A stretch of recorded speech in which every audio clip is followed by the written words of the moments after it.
Welcome to వి5 news. ఈరోజు మనతో మాట్లాడడానికి షాద్నగర్ ఎమ్మెల్యే గారు ఉన్నారు. సో ఆయనతో మాట్లాడే ప్రయత్నం చేద్దాం. ఇప్పుడైతే బూత్ కన్వీనర్ల మీటింగ్ అయితే జరిగింది అండ్ దీనిలో మల్లికార్జున్ ఖర్గే గారు అయితే పాల్గొన్నారు. సో మీకు ఎలా అనిపిస్తుంది సార్ ఈ మీటింగ్లో పాల్గొన్నందుకు? చాలా సంతోషంగా ఉంది. మొట్టమొదటగా ఈ దేశంలో ఒక త్యాగ కుటుంబం, నిస్వార్థమైన కుటుంబాన్ని రాహుల్ గాంధీ గారిని ప్రధానమంత్రిగా చేయాలని ప్రతి కాంగ్రెస్ కార్యకర్త యొక్క పట్టుదల ఉంది, కృషి ఉంది.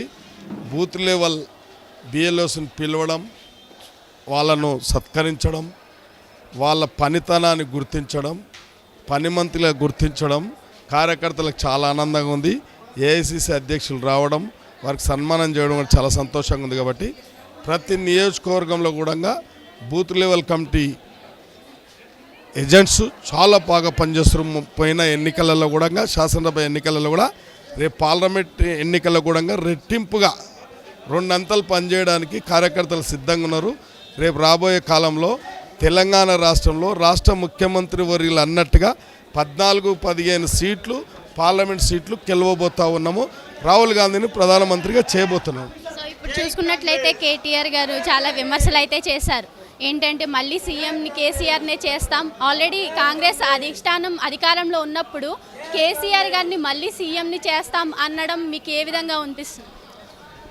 దొడ్డిదారిన వచ్చి దొంగదారిన వచ్చి రాజకీయాలు చేసిన వానికి దొంగ మాటలు తప్ప ఇంకా ఒక వాస్తవమైన రాజకీయ నాయకుడు కాదు. కాబట్టి నీతి నిజాయితీ తప్పిన నాయకుడు. కాబట్టి ఇవాళ అధికారం కోల్పోయినందుకు ఏం చేయాలనో బిక్కుబిక్కుమంటూ ఏం మాట్లాడినో మతిభ్రమించి మాట్లాడుతున్న మాటలే తప్ప ఇవాళ కాంగ్రెస్ పార్టీ ఇంకొక 6 నెలల తర్వాత సుస్థిరమైన పరిపాలన కొనసాగుతుంది.